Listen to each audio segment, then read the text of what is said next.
আফজালুস সিয়ামি বাদা রমাদান শাহরুল্লাহিল মুহাররম, রমজান মাসের পরে আল্লাহর কাছে সবচাইতে শ্রেষ্ঠ হলো মুহররম মাসের রোজা। নবীজির কাছে সবচাইতে শ্রেষ্ঠ রোজা রমজান মাসের পরে মুহররমের রোজা। ও আফজালুস সালাতি বাদাল ফরিদা সালাতুল লাইল, ফরজ নামাজের পর আল্লাহ নবীর কাছে শ্রেষ্ঠ নামাজ হলো রাতের বেলার তাহাজ্জুদের নামাজ। তাহাজ্জুদ নামাজ ফরজ নামাজের পর সবচেয়ে শ্রেষ্ঠ, আর মুহররমের রোজা রমজানের পরে সবচেয়ে শ্রেষ্ঠ। তাহলে এই হাদিস থেকে রমজানের আলাদা শ্রেষ্ঠত্ব আমরা পেয়ে গেলাম, যে রমজান এটা আলাদা, এটার স্পেশাল মর্যাদা।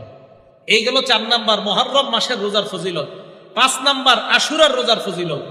আশুরার রোজার ফজিলত জানবো আমরা তিরমিজি শরীফের 752 নাম্বার হাদিস থেকে। মন দিয়ে শোনেন হাদিসটা, তিরমিজি শরীফের 752 নাম্বার হাদিস। এই হাদিসের বর্ণনাকারী আবু কাতাদা রাদিয়াল্লাহু তাআলা আনহু। আবু কাতাদা রাদিয়াল্লাহু তাআলা আনহু বলেন, ক্বালা রাসূলুল্লাহ সাল্লাল্লাহু আলাইহি ওয়াসাল্লাম, আল্লাহ নবী বলেন, সিয়ামু ইয়াউমি আশুরা ইন্নী আহতাসিবু আলাল্লাহ আইয়ুকাফিরাস সানাতাল্লাতী ক্বাবলা। আল্লাহর নবী বলেন, 10ই মুহররম তোমাদের কেউ যদি রোজা রাখো, আমি নবী আশা করি তার আগের 1 বছরের গুনাহ আল্লাহ মাফ করে দেয়। আশুরা রোজা রাখলে আগের 1 বছরের গুনাহ মাফ।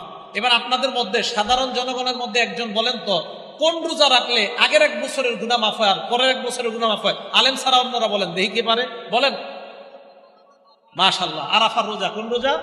মাশাআল্লাহ মাশাআল্লাহ, আরাফার রোজা। আরাফার রোজা রাখলে নবীজি সাল্লাল্লাহু আলাইহি সাল্লাম বলেন, আইয়ুকাফিরাস সানাতাল্লাতী ক্বাবলা ওয়াল্লাতী বাদা। 9 জিলহজের রোজা যদি কেউ রাখে, আগের 1 বছর পরের 1 বছরের গুনাহ মাফ। আর 10ই মুহররমের রোজা যদি কেউ রাখে, আগের 1 বছরের গুনাহ মাফ। এগুলো 5 নাম্বার 10ই মুহররম রোজা রাখার ফজিলত। 6 নাম্বার 10ই মুহররম আমাদের করণীয় কি, আমরা কি করব? ভালো করে মনে রাখবেন, 10ই মুহররম আমাদের মূল 2 কাজ। বলেন তো কয় কাজ? 1 নাম্বার রোজা অবস্থায় কাটানো, 2 নাম্বার তওবা করা। বলেন 1 নাম্বার 2 নাম্বার তওবা করা। প্রথমে রোজা অবস্থায় কাটানোর দলিল, এরপরে আমরা তওবার দলিলটা নেই। প্রথমে রোজা অবস্থায় কাটানোর দলিল সহিহ বুখারী হাদিস নাম্বার 2006 নাম্বার হাদিস।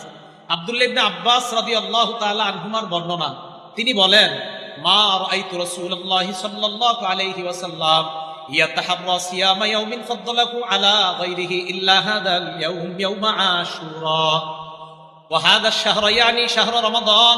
আব্দুল্লাহ ইবনে আব্বাস বলেন, রমজানের পরে সবচাইতে দিনের মধ্যে আল্লাহ নবী রোজা রাখার ক্ষেত্রে গুরুত্ব দিতেন মুহররমের 10 তারিখ, আর মাসের মধ্যে রোজা রাখার ক্ষেত্রে সবচাইতে গুরুত্ব দিতেন রমজান মাস। আব্দুল্লাহ ইবনে আব্বাস বলেন, মাসের মধ্যে রমজান মাসকে রোজার জন্য বেশি গুরুত্ব দিতেন, আর দিনের মধ্যে মুহররমের 10 তারিখে রোজা রাখার সবচেয়ে বেশি গুরুত্ব দিতেন নবী। এখন বলেন তো, আশুরার মুহররমের 10 তারিখে আমাদের সবচেয়ে গুরুত্বপূর্ণ কাজ কি করা? রোজা রাখা। 2 নাম্বার বলছি তওবা করা। তওবার দলিল কোথায় পাবো আমরা? তিরমিজি শরীফের 741 নাম্বার হাদিস। দেখেন হাদিস, আব্দুল্লাহ ইবনে আব্বাস রাদিয়াল্লাহু তাআলা আনহুমার বর্ণনা, তিনি বলেন, আমার রাসূলুল্লাহ সাল্লাল্লাহু আলাইহি ওয়াসাল্লাম বিসাওমি ইয়াউমি আশুরা, নবীজি মুহররমের 10 তারিখে রোজা রাখার হুকুম করছেন। এই হাদিসের শেষে নবীজি সাল্লাল্লাহু আলাইহি ওয়াসাল্লামের সাহাবা আব্দুল্লাহ ইবনে আব্বাসের বর্ণনা, রাসূল না, এই হাদিসের বর্ণনাকারী আলী ইবনে আবু তালেব। এই হাদিসের বর্ণনাকারী আব্দুল্লাহ ইবনে আব্বাস না, আলী ইবনে আবি তালেব। তো আলী ইবনে আবি তালেব বলেন, আল্লাহ রাসূল সাল্লাল্লাহু আলাইহি সাল্লামকে এক ব্যক্তি প্রশ্ন করছেন, আইয়ু শাহরিন তা'মুরুনি বা'দান আসুমা বা'দা শাহরি রমাদান, হুজুর রমজানের পরে কোন দিন আমি রোজা রাখবো, কোন মাসে রোজা রাখবো, আপনি বলেন আমাকে। নবীজি সাল্লাল্লাহু আলাইহি সাল্লাম বললেন, ইন কুনতা সাইমান বা'দা শাহরি রমাদান ফাসুবিল মুহররম, তুমি যদি রমজান মাসের পরে রোজা রাখতে হয়, তাহলে তুমি মুহররম মাসে রোজা রাখো। ভাই কেন? ভাই মুহররম মাসে এমন একটা দিন আছে, যেই দিনে তাবাল্লাহু ফীহি আলা কওমিন, এক সম্প্রদায়ের তওবা আল্লাহ কবুল করেছেন, ওয়া ইয়াতুবু ফীহি আলা কওমিন আখারিন, কিয়ামত পর্যন্ত অন্যান্যদের তওবাও আল্লাহ কবুল করবে। তাহলে আমাদের দ্বিতীয় কাজ পেয়ে গেলাম, মুহররমের 10 তারিখে আমরা তওবা করব। আল্লাহ এই 2টা আমলের মাধ্যমে মুহররমের 10 তারিখকে কাটানোর তৌফিক দান করেন। 7 নাম্বার আলোচনা, রোজা রাখবো কোন দিন কোন দিন। উত্তম হলো 9-10 রাখা, একান্ত না পারলে 10-11। উত্তম হলো 9-10 রাখা। এই 9-10 রাখার ব্যাপারে কয়েকটা দলিল শোনেন। দলিল নাম্বার 1, তিরমিজি শরীফের 755 নাম্বার হাদিস। এই হাদিসের বর্ণনাকারী আব্দুল্লাহ ইবনে আব্বাস রাদিয়াল্লাহু তাআলা আনহুমা, তিনি বলেন, আমার রাসূলুল্লাহ সাল্লাল্লাহু আলাইহি সাল্লাম বিসাওমি ইয়াউমি আশুরা, নবীজি মুহররমের 10 তারিখে রোজা রাখার হুকুম করছেন। এই হাদিসের শেষে ইবনে আব্বাস বলেন, সুমুত তাসিআ ওয়াল আশিরা, তোমরা 9 তারিখে রোজা রাখো এবং 10 তারিখে রোজা রাখো। তাহলে এই হাদিস থেকে আমরা জানলাম মুহররমের 9 এবং 10 তারিখে রোজা রাখার কথা। আচ্ছা, আরেকটু সুন্দরভাবে আমরা জানি হাদিসটা মুসলিম শরীফের হাদিস নাম্বার 2655 নাম্বার হাদিস, 2556 নাম্বার হাদিস, আরেকটা হলো 2557 নাম্বার হাদিস। আর আমাদের মাদ্রাসার পাঠ্যপুস্তক অনুযায়ী 1134 নাম্বার হাদিস এবং 1135 নাম্বার হাদিস আমাদের মাদ্রাসার যে সিলেবাস। নবীজি সাল্লাল্লাহু আলাইহি সাল্লাম কি বলে দেখেন, নবীজি সাহাবাদেরকে বললেন মুহররমের 10 তারিখে রোজা রাখতে। সাহাবারা বললেন, ইয়া রাসূলুল্লাহ, এই যে মুহররমের 10 তারিখে আমাদেরকে আপনি রোজা রাখতে বললেন, এই দিনটাকে তুআজ্জিমুহুল ইয়াহুদ ওয়ান নাসারা, ইহুদি খ্রিস্টানরা সম্মান করে। নবীজি বললেন, তাই নাকি? কয় হ্যাঁ। নবীজি বললেন, ঠিক আছে, ফাইদা কানাল আমুল মুকবিল, আগামী বছর যখন হবে মুহররমের মাস, সুবনাল ইয়াউমাত তাসিয়া, আমরা 9 তারিখেও রোজা রাখবো। সুবহানাল্লাহ। তাহলে এই হাদিস থেকে বোঝা যায় 9 এবং 10 তারিখে রোজা রাখার কথা। আল্লাহর কি কুদরত, ওয়ালাম ইয়াতিল আমুল মুকবিল হাত্তা তুওয়াফিয়া রাসূলুল্লাহ, আগামী বছর আসার আগে নবীজি দুনিয়া থেকে বিদায় নিয়েছেন, মারা গেছেন, ইন্তেকাল করছেন। এখন হাদিস থেকে কি বোঝা যায়? নবীজির আগ্রহ 9 এবং 10 তারিখ। পরের হাদিসটা আরো স্পষ্ট হয়, নবীজি বলেন, লা ইন বাকিতু ইলা কাবিল, আমি যদি আগামী বছর বেঁচে থাকি, লা আসুমান্নাত তাসিআ, অবশ্যই আমি 9 মুহররম রোজা রাখবো। তাহলে 9 এবং 10 তারিখের গুরুত্ব আমরা পাইলাম। ইহুদিদের বিরোধিতা করব কিভাবে? 9 তারিখে রোজা রাখবো এবং 10 তারিখে। প্রশ্ন হলো, হুজুর 10, 11 যে রোজা রাখতে বললেন, এটার কোনো দলিল আছে কিনা? হ্যাঁ, এটারও দলিল আছে। সহিহ ইবনে খুজাইমা হাদিসের কিতাবের নাম 3 নম্বর খণ্ড 506 নম্বর পৃষ্ঠা, হাদিসের বর্ণনাকারী আব্দুল্লাহ ইবনে আব্বাস রাদিয়াল্লাহু তাআলা আনহুমা, এই আব্দুল্লাহ ইবনে আব্বাস রাদিয়াল্লাহু তাআলা আনহুমা বলেন, সুমু ইয়াউমা আশুরা, তোমরা মুহররমের 10 তারিখে রোজা রাখো। সুমু ক্বাবলাহু ইয়াওমান ওয়া বা'দাহু ইয়াওমান, পারলে আগে একদিন রোজা রাখো, না পারলে পরে একদিন রোজা রাখো। অন্য নুসখায় আছে আও বা'দাহু ইয়াওমান, যদি পারো 9-10 রাখো, আর যদি না পারো 10-11 রাখো। তাহলে বলেন তো গুরুত্ব কোনটা? 9 এবং 10। আবার গুরুত্ব কোনটা? 9 এবং 10। না পারলে 10 এবং 11। মনে থাকবে তো ইনশাআল্লাহ? আল্লাহ আমাদের সকলকে 9-10 এই 2 দিন যেন আমরা রোজা রাখতে পারি, আল্লাহ তৌফিক দান করেন। 8 নাম্বার কথা, মুহররমের 10 তারিখে রোজা রাখা কি? হুকুম হলো মুহররমের 10 তারিখে রোজা রাখা মুস্তাহাব। বলেন, মুহররমের 10 তারিখে রোজা রাখা কি? দলিল মুসলিম শরীফের 2532 নাম্বার হাদিস, মোট হাদিস সংখ্যা হবে 7453টা। এই হাদিসের বর্ণনাকারী আব্দুল্লাহ ইবনে ওমর রাদিয়াল্লাহু তাআলা আনহুমা, আব্দুল্লাহ ইবনে ওমর রাদিয়াল্লাহু তাআলা আনহুমা বলেন, জাহিলি যুগের মানুষ মুহররমের 10 তারিখে রোজা রাখতো। ওয়া সামা রাসূলুল্লাহ, নবীও রোজা রাখতেন। ওয়াল মুসলিমুনা, মুসলমানরাও রোজা রাখতেন মুহররমের 10 তারিখে। ক্বাবলা আন ইফতারাদ রমাদান, রমজানের রোজা ফরজ হওয়ার আগে। আব্দুল্লাহ ইবনে ওমর বলেন, ফালাম্মা ফতুরিদ রমাদান, রমজানের রোজা যখন ফরজ হয়, আল্লাহ নবী বললেন, ফামান শাআ সামা ওয়া মান শাআ তারাকা। রমজানের রোজা ফরজ হওয়ার পর আল্লাহ নবী বললেন, কেউ মন চাইলে এখন তোমরা মুহররমের 10 তারিখের রোজা রাখতে পারো, কার মন চাইলে তোমরা না রাখতে পারো।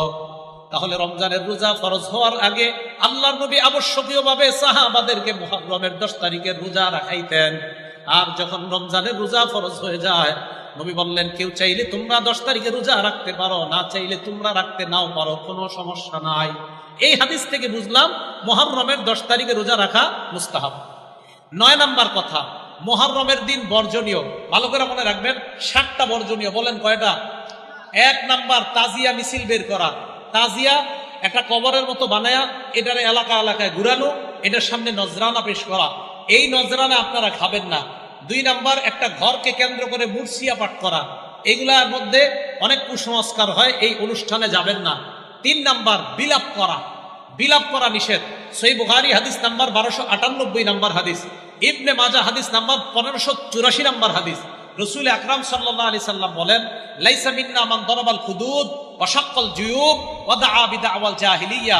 ওই ব্যক্তি আমার উম্মতের অন্তর্ভুক্ত না যে ব্যক্তি শরীরে আঘাত করে, যে ব্যক্তি জামা কাপড় টেনে ছিঁড়ে ফেলে, যে ব্যক্তি জাহিলি যুগের মতো মাতম করে।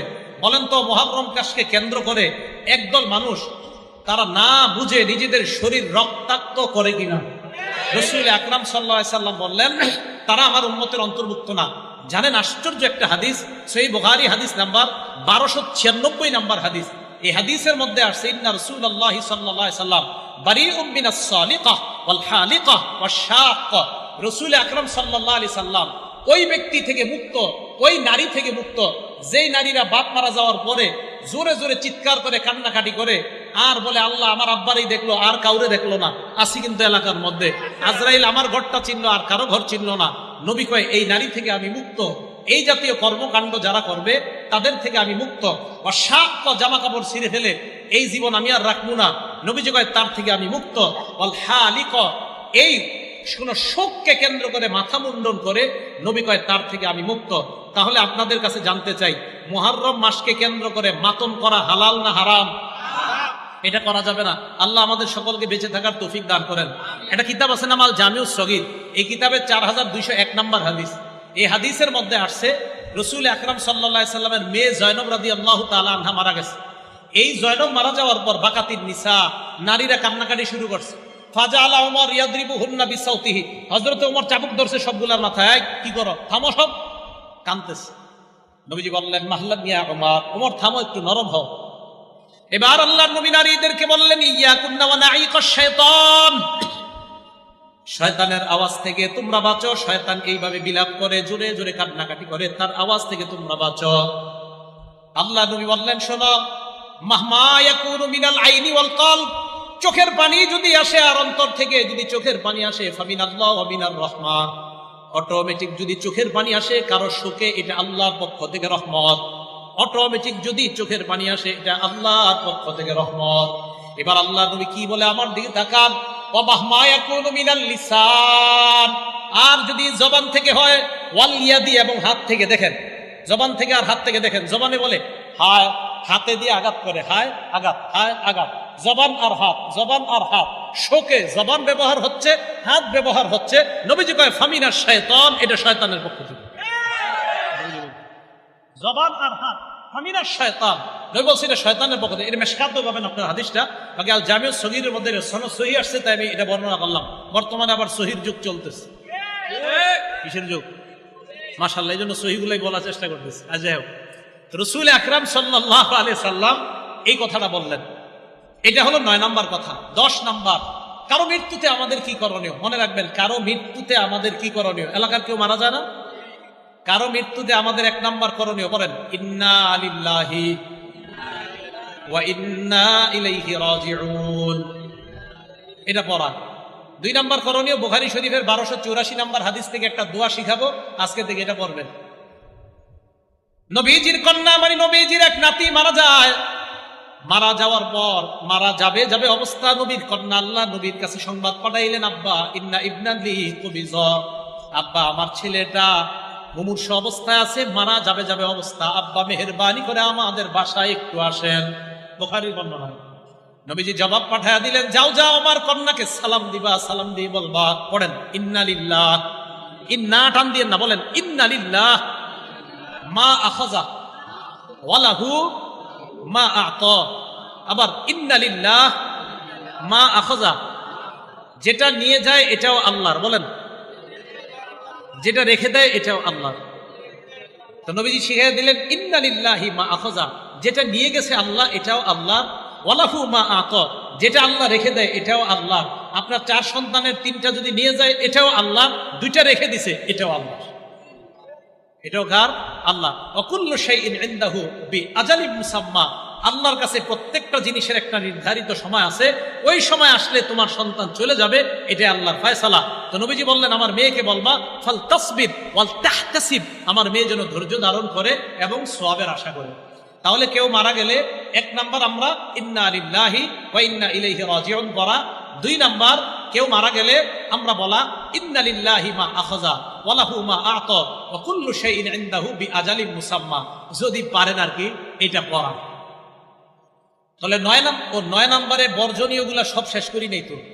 বর্জনীয় 1 নাম্বার ছিল আপনার তাজিয়া মিছিল করা, এই নজরানা পেশ করা। 2 নাম্বার মুরসিয়া। 3 নাম্বার ওই মাতম করা। 4 নাম্বারটা বলি নাই তো। 4 নাম্বার হলো আপনার ওই দিনকে কেন্দ্র করে কোনো মান্যত ইত্যাদি কি করে আল্লাহ জানে, এগুলা করে খিচুড়ি পাকান, এগুলো আপনার বাসায় পাঠাবে, আপনি খাবেন না। 5 নাম্বার, ওই দিন এই মনে করে পানি পান করায় অন্যকে, যে হারে কারবালার প্রান্তরে নবীর নাতি এবং তার সাথীদেরকে পানি দেয় নাই, তাই এই দুঃখে শোকাহত হয়ে ওই দিন পিপাসার্থকে পানি পান করা। কেন এখন আমারে করান, আজকে এই যে এরা যারা আছে এদেরকে শরবত খাওয়ান আপনি? ওই দিন কেন পান করান? ওই দিনকে কেন্দ্র করে পানি পান করানো, এটা ভাই এটা কুসংস্কার হয়ে যাবে, এটা ঠিক হবে না ওই দিনকে কেন্দ্র করা। 6 নাম্বার, বাচ্চাদেরকে সন্তানদেরকে খালি পায়ে রাস্তায় ছেড়ে দেওয়া বরকতের আশায়, আল্লাহ জানে এটা কোত্থেকে আসছে নিয়ম। 7 নাম্বার, এই দিন কেন্দ্র করে ঢোল তবলা ইত্যাদি 1 থেকে 10ই মুহররম পর্যন্ত পিটানো হয়, এটা নিষেধ, এটা জায়েজ নাই। একটা হাদিস মনে রাখবেন সারা জীবন, নাসিরউদ্দিন আলবানী রহমতুল্লাহ আলাইহি আনছে হাদিসটা, আর সিলসিলাতুস সহিহা 427 নম্বর হাদিস। এই হাদিসের মধ্যে আসছে রাসূল আকরাম সাল্লাল্লাহু আলাইহি সাল্লাম বলেন, সৌতানে মালউনান, বাংলাটা আমার সাথে বলেন, বলেন দুটি আওয়াজ অভিশপ্ত। আবার বলেন দুটি আওয়াজ অভিশপ্ত। এবার 1 নাম্বার বলি, বাংলাটা পরে বলবেন। 1 নাম্বার, সৌতু মিজমারিন ইনদা নি'মা, বলেন কোন খুশিতে বলেন কোন খুশিতে বাদ্যযন্ত্রের আওয়াজ।